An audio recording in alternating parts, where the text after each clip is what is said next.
There are moments in every person's life when they face intense adversity. They're crucibles that forge who they become as individuals and as leaders.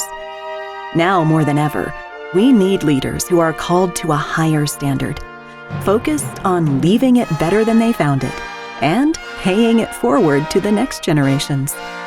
Now, let's join Fire Chief Randy Bruegman as he speaks with leaders from all walks of life, as he explores and learns from their personal journeys and the crucibles that have forged them into better leaders and better people.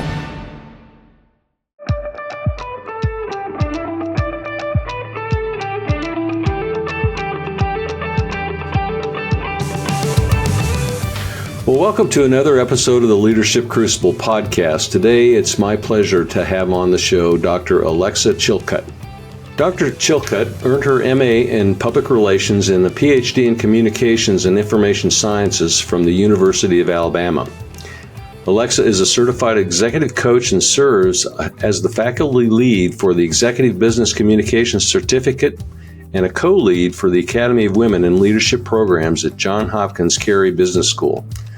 Dr. Chilcutt develops and delivers custom training on topics of communication, impression management, executive presence, executive presentation skills, and team leadership for corporate clients, including Exelon Corporation, Hoya Corporation, Prometric, Brinker International, Allstate, Blue Cross Blue Shield of Alabama, German-based company IGUS, and Johns Hopkins International Medicine Concierge Services. Alexa, welcome to the Leadership Crucible podcast. It's just a real pleasure to have you on the show today. And I'm excited to be here and looking forward to our conversation. Yeah, so am I. So tell us a little bit about your personal journey and how you found yourself pursuing a career in executive education. Well, I think, Randy, most people will kind of identify with this. My personal journey was circuitous, right? So it is, I began in advertising and public relations. So I'm a very practical, applied person, and just had the opportunity to go back to graduate school. And it's one of those things, opportunities availed themselves to me, and I walked through those doors, and then other opportunities came up. So I kind of found myself in academia for a long while and taught at the University of Alabama, but I always really loved working with adults and professionals who were in it. And so that kind of just, the trajectory led me to Johns Hopkins. I teach for the Carey Business School and Executive Education, and really am in the sweet spot of what I love to do. Excellent. So tell us a little bit about the Carey Business School. I mean, what's the focus there? Well, for executive education, which is kind of it's separate thing, right? It is aimed at providing professional development, leadership development for truly kind of mid to senior level leaders, people within the organization of Hopkins as a whole, but definitely focused on external. So we have corporate leaders that sign up for those professional development courses. And there's a certificate program, business communication, organizational leadership, the Academy for Women in Leadership, design thinking. So there are a lot of different avenues that corporations can either create kind of custom training for their organizations, or they can send people. And, these are short courses, right? So they're very focused on high impact, high interaction learning. So it's a fun place to be. Yeah, sounds like it. So, when you're doing those classes or those courses, what are some of the trends that you're seeing that professionals today, as they're moving up through the organization, transitioning to higher level positions, what are some of the things that they're bumping up against, if you will? Some of the challenges that maybe they didn't expect to face. Well, and it really speaks to the type of people who come into executive education courses. And I mean, you work with, training as well. And I love individuals who come in there because they are eager to learn. They know there's a gap that you're speaking to here, right? There's a gap. They want to continue to evolve, to get better.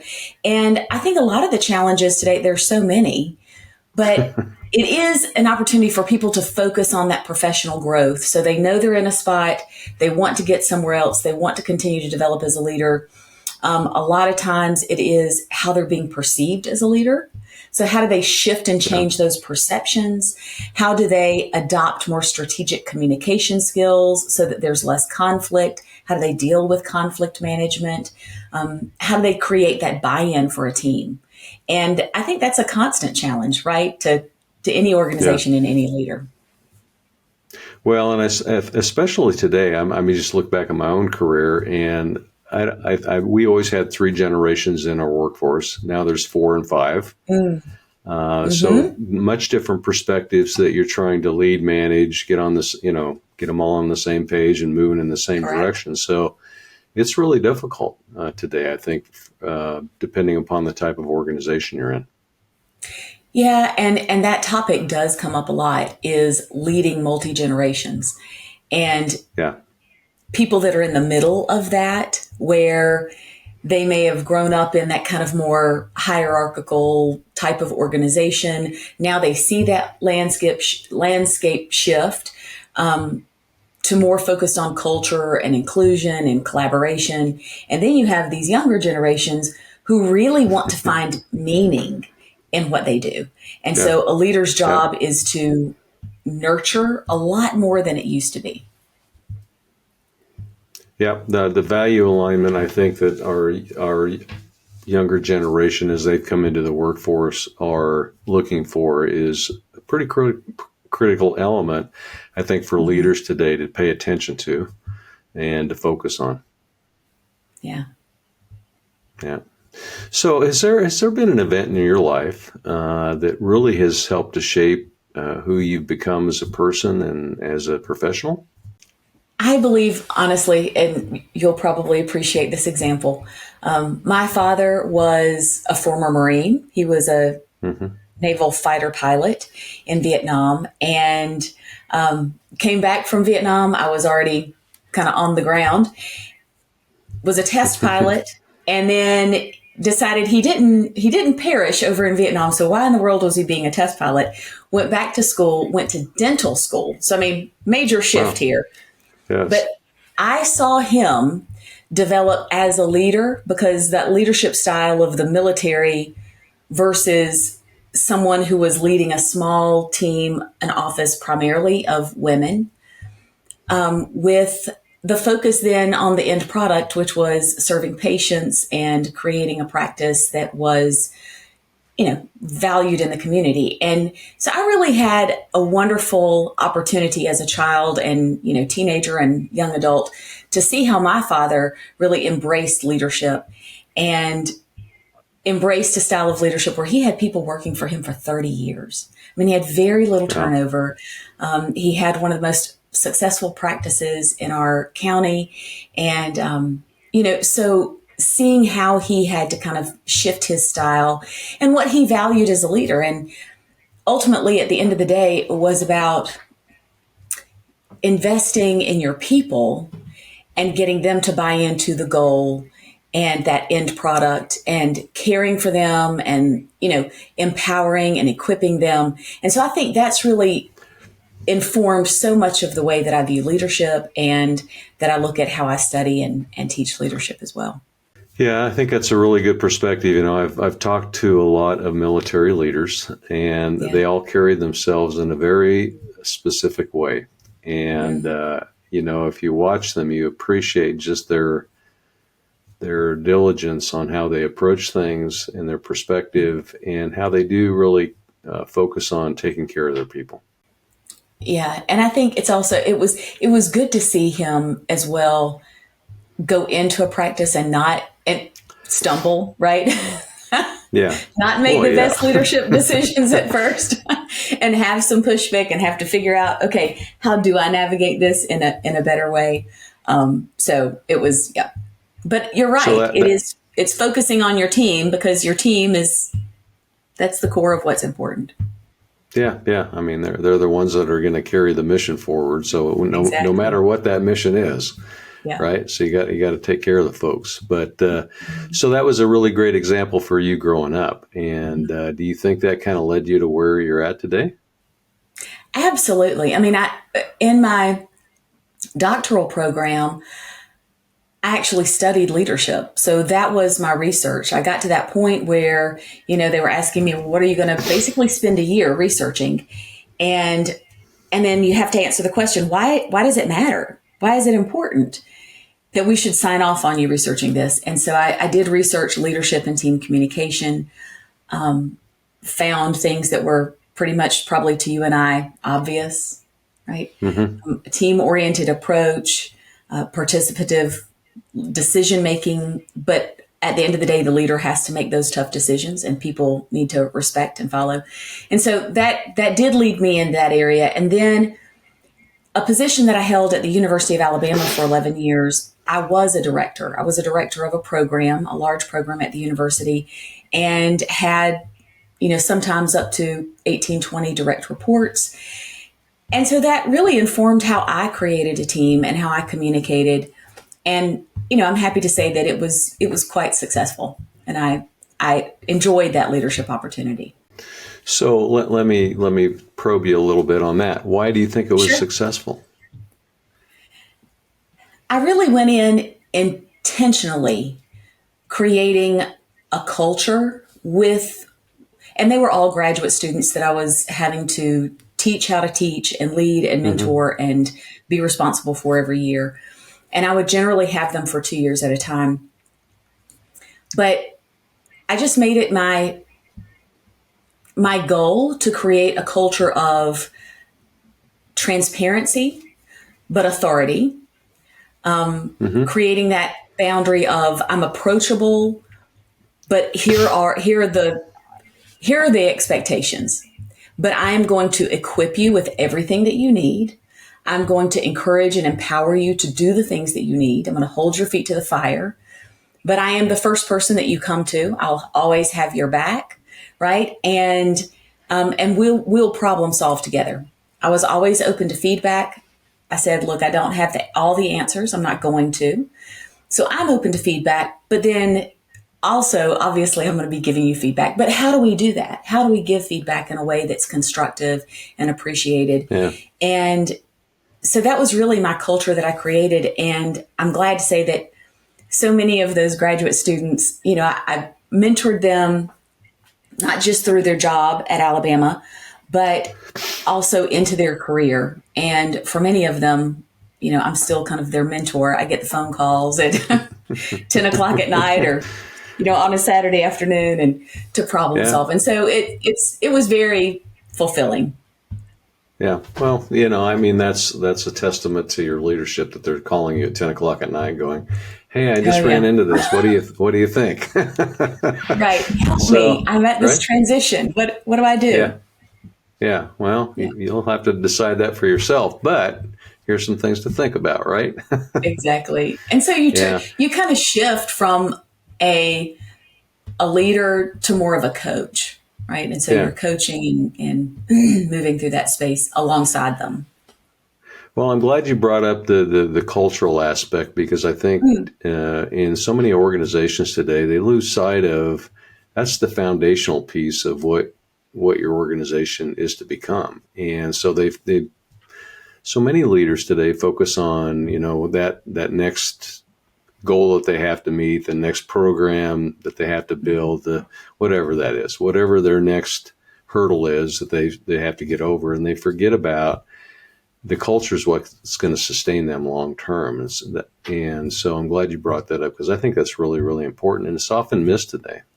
Mm-hmm. Well, and I think to your point about leaders being so focused on the next and the vision, that so many times they kind of hit the ground running without doing that intentional strategic prep work of what is the culture that I want to create?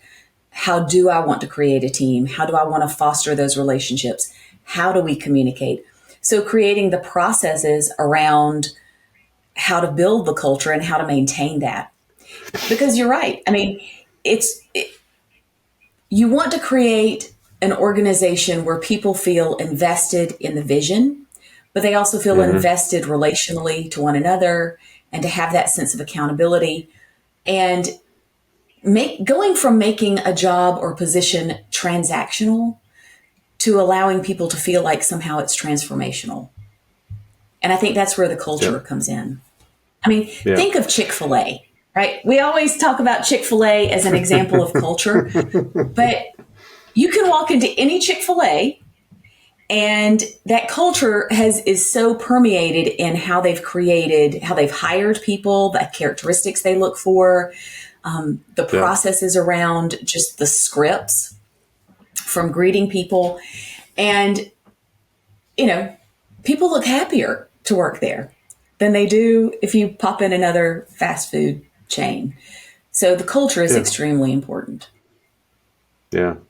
Well, I've always said that, if you want to achieve your vision, you have to have your culture invested in where you're going. And so often we are pretty myopic as leaders. Sometimes we have a really great vision where we're going to take the organization, and we forget to bring along everybody with us so that they can invest their time and talent in making it happen. Yeah. So you work and speak a lot to a lot of leaders throughout, various professions, and both in the public-private sector. So what are some of the challenges that they're sharing with you that they are faced with today?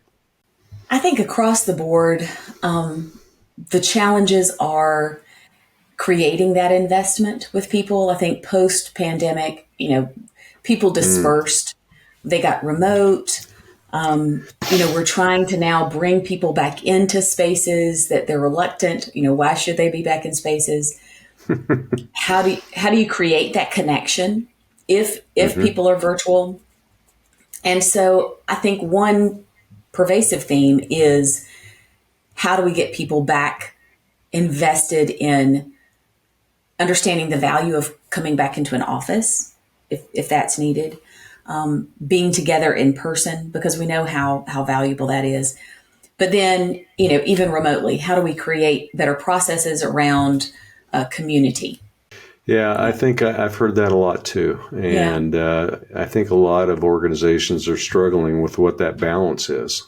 Mm-hmm.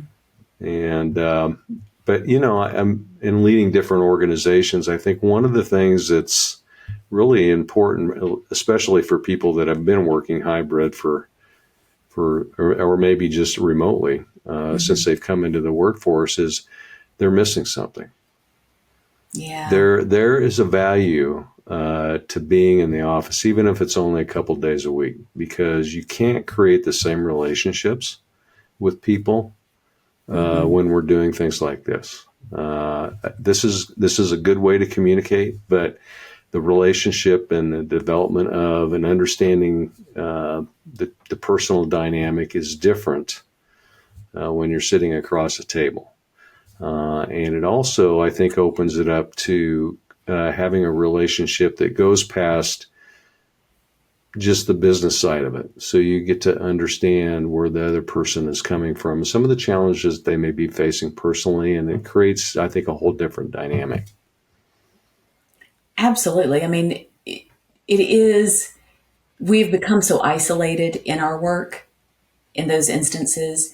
But I mean, even think about those, building the relationships, but those water cooler moments where not only are you building those relationships, but those are micro moments in time that people can share what they're doing work-wise as well and collaborate. And so we're missing that, because if it's a purely or predominantly virtual space, then you're not bumping into each other to have those one-off conversations that could lead to, greater productivity or collaboration. And I think you're right. There is that challenge of, how do we bring people back in? How do we choose to, if we're not going to enforce, let's say that everybody has to be in the office 5 days a week. Yeah. Maybe now your workforce is spread out, and so it's impossible. But then how do you create those opportunities for, I guess, kind of high impact interaction so that people do build those bonds and create those conversations? Well, and I think you miss out on opportunities to learn just from observance. Absolutely. Yeah. Right. And if you're not there, you're isolated. And so I've learned a lot just from the interactions of watching other people, if they're having a difficult conversation or, they're just whatever that is. And if you're not there, you're not going to see it. Exactly. So, I think we're going to be in this shift for a long time. We're going to have to figure it out. Yeah. I don't think it's going to go back to the way it was maybe ever. But, I think there is a balance there that I think from an organizational and cultural standpoint, we need to figure that out. Mm-hmm. Yeah. Sure. So you've spoken to the importance of impression management and executive presence. And I want to just dive in a little bit about that because that's a topic that I haven't really delved into too much. But can you share a little bit about what you're working on with that? Executive presence is such a powerful topic right now. I've done a lot of corporate trainings around executive presence, especially between mid-level to senior level leaders. That's where they recognize that skill set of understanding what is executive presence and how do I communicate that is really vital, because what we know is that there was actually a survey conducted of 400 CEOs, corporate communication executives, and professional development managers. And out of those 400 surveyed, 89% said that this perception of a strong level or high level of executive presence contributes to career advancement. And 78% of them said that the perceived lack of executive presence holds people back. So when people are in those rooms behind closed doors making decisions of, do we promote this person? Do we move them into a leadership or a higher leadership position? They are, whether they're saying it explicitly, executive presence, they talk about, does this individual have the ability to engage, align, and move people to action? And that's really what executive presence is. And I think a long time ago, we used to think of executive presence more of the Mad Men archetype, right? The guy with the suit and who owned the room and had a lot of charisma and dynamism. And what we know today, based on research, is that executive presence, yes, those first impressions are incredibly important. Projected confidence, engagement, communication skills, appearance, right? But there's no prescribed way, especially around appearance, but it's about grooming and looking the part and all of that. Are you embodying that? But then those first impressions, while they still matter, it really is the impressions over time that have a greater impact on executive presence. So it is, does a leader show interpersonal integrity? Yes, they're engaging. I've spoken to you. I acted like I wanted to know you, but a week later, I don't remember your name and I have no idea what we were talking about. So is there some integrity around getting to know people and valuing them, building trust and rapport? Another one is values in action. So as a leader, you say that you value A, B, and C, but do the people that follow you see those values in action, right? Simple example, I say that I have an open door policy, but do I really? I say that I value feedback, but then in meetings, I shut people down that disagree or that have constructive feedback. So they want to see those values play out. Intellect and expertise, are you the person to go to for the information that is needed, as people would expect you to be in that position? And so executive presence really is, how do we create that engagement with people, the confidence, and it can be quiet confidence. It doesn't have to be a lot of bravado, right? It can be quiet confidence. But how do people really align with what we're doing and trust us as a leader through our attitudes, our actions, and our behaviors? Yeah. Yeah, it really gets down to walking your talk, doesn't it? It does. Yeah. Yeah. It is, I've worked for a lot of people that say one thing and do another. And they're just not consistent. And they always come off as, they're your best friend or they're very supportive of you. But, 2 days later, they don't remember the conversation. Right. they haven't done anything based upon what you talked about 2 days ago. And so when you interact with people like that, especially when they're in leadership positions or not, you lose, I think, a degree of trust for them. Mm-hmm. And I think it damages their relationships, if you will, with the people that they work with.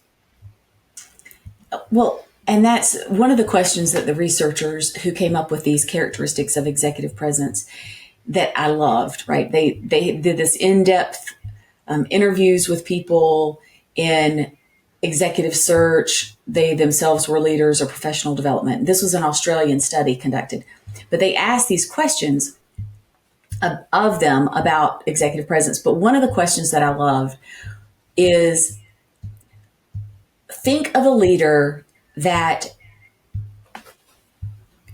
basically it's something like, who is someone that you initially thought had executive presence that over time you found it to be an illusion?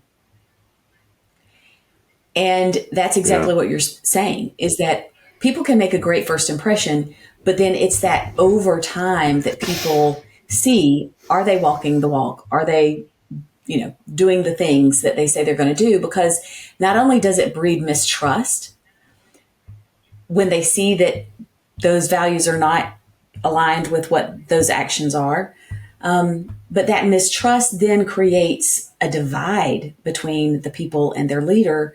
And then they start questioning everything, right? What are the motivations of this individual? Yeah.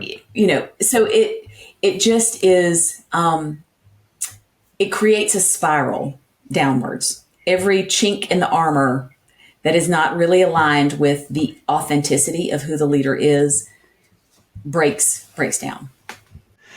So for the next generation of leaders, what do you see emerging today, I think in all professions, that will impact the next generation of leadership and how they lead? I think it is simply the recognition, and we've touched on this, but the multi-generational workforce. Mm-hmm. And I think people are becoming more sensitive to understanding the different perspectives and the people involved. And, and I think as a whole, people are becoming more aware and more sensitive to that, and not to the extreme. So hear me out, but just the idea of creating value for people to align their work with who they are authentically and what they want to, contribute to, and being more of a inclusive generationally, understanding styles and what people need, and trying to meet them where they are. I think that's something that we're just going to have to continue to develop moving forward. Yeah, I've often thought that, and I know you're familiar with, Robert Greenleaf and servant leadership. I think he was about 50 years ahead of his time. Absolutely, yeah. I think his time is right now. Okay. I mean, if you go back and read, kind of the essence of what he was talking about, it's much of what I think, from a multi-generational standpoint, an organization needs to develop that servant leadership type of a philosophy to really meld all of those generations together to be focused on where you need to go as an organization, and to be effective in doing it, but also bring everybody along for the ride. Yeah, and on top of bringing everybody along on the ride, it is pouring back into people, right? So that I want you to be doing this, but I also want to be invested in your growth, so that if there's another direction you want to go in, I'm equipping you through how you're learning on this job. So it is that all of that servant leadership, I think, you're right. It's the time is now to really impact people through that style. So what would you like to share today, kind of a final thought, to help someone become a better person and a better leader as they move forward in their career and their life? I think here's a good takeaway. I always love handing on resources. And one of the books that I'm really enjoying passing along to people is Carla Harris. She's retired, but she was a woman on Wall Street for over 30 years. She was a senior VP at Morgan Stanley, and her last book, which I believe she published about a year and a half ago, is called Lead to Win.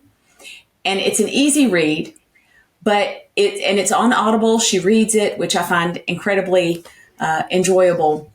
But she really does talk about moving from the individual contributor to the leader, and the mindset, the intentionality, understanding how you want people to perceive you.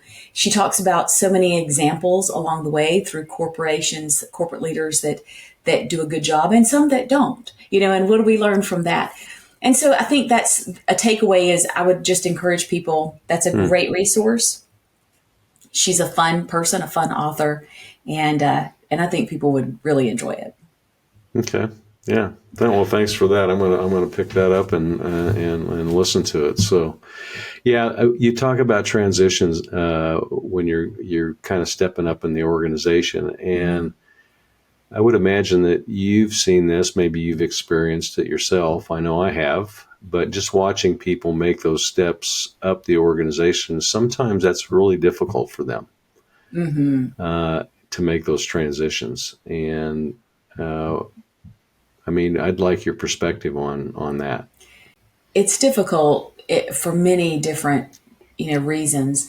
And I think the first thing is that what I'm hearing, especially from women, so I will put that out there because we have an academy for women, and is that how do they shift the perceptions of them as a competent individual contributor to a leader? So how do they create those impressions of themselves as leaders to be able to be considered for leadership positions? So that's one. I think along with that, for men and women alike, it's imposter syndrome. So am I okay with being in a leadership position? Do I know what I'm doing? And then it really is teaching and encouraging people to be exactly what we've talked about several times here today, intentional about how they want to craft the perceptions and the communication and the processes around their leadership. How do they want to be perceived as a leader, and how do they want to act as a leader? Not just jumping from one position to a leadership position and trying to take on the characteristics of another leader, but really to be intentional about how they want to lead. I think that is such a pivotal moment to kind of moving into leadership, to think about that strategically. Yeah, the other thing that I've seen, at least in my profession, is many people promote. They want the title and they want the pay, but they don't want the responsibility. Oh, yeah. And they don't really understand what that means either, to lead. No, it looked good. I see that, someone else doing it. I can do that. But they don't really understand the nuance of what does that really mean to take charge of somebody else that or many other people. And so, I've seen those type of folks really have a struggle. Many of them just, that they're not successful. So a good question to ask yourself, I think, is, if you're going to take that, if you're going to take that title, then are you actually willing to do the job? And do you understand what the job is? Yeah. And that's the value, honestly, that's the value of podcasts like your podcast, is people don't go to leadership school most of the time, right? They know how to do a thing, whatever that thing is. And maybe they're successful at doing that thing as an individual contributor. And so they get promoted, but there's no investment in understanding what good leadership looks like. And so that's why this is so valuable, is having the opportunity for people to begin to try to learn. If they haven't ever invested in learning about leadership, understanding leadership, good and bad, it's a process of constant development and learning and growing. Yep. Yep. No, totally agree. I remember my first chief's job that I took. I went from a battalion chief to fire chief, missed a couple of steps along the way, went out into a different organization. And what did I do? I approached that job like the job that I just came from. Right. And it took me about six months to figure out, you know what? Why isn't this working out real well? Because this is a different job, different responsibilities, but I'm still approaching it like the job that I came from. And it just doesn't work. And sometimes, unfortunately, it would have been nice to have recognized that before I actually made that step. Well, and this is a good lesson that you're bringing up for people that are hiring, that are in higher positions, and they're moving people from individual contributor status into a leadership status. That those individuals who are, hey, this is the person we're kind of tapping, to have those conversations around what it means. What does you taking on this next leadership position, what does that look like? What are you really responsible for? How are you going to have to shift your mindset, your energy, right? And so I think it's a good lesson for leaders to recognize that it is not intuitive for people to go from that individual contributor status to leadership and understand the gravity of that leadership position. So we need to communicate that. We need to set those expectations and create a little better awareness around the expectations. Yeah, I agree. And have support mechanisms built in to actually support those people as we move them up, because they are going to run into things that they have not seen before, and they need to have mentors and coaches that they can go, hey, I've just run into this issue. Have you ever faced this? You know, kind of how did you walk through this, maneuver through this? And, you know, having those people that you can bounce issues off is really important.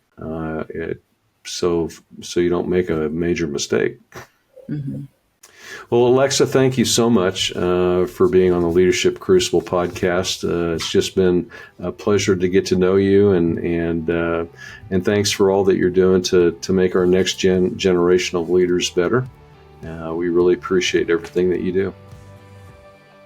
Well, I appreciate being invited on the podcast and enjoyed the conversation. Look forward to, continued contact and seeing, as you said, your work and what you're doing to grow leaders as well. So I appreciate the time and the conversation. Well, thank you so much. Appreciate you. Thanks for listening to the Leadership Crucible podcast. If you have a story of adversity you'd like to share, we'd love to hear it. Join us next time as we continue to explore how to live lives of success and significance.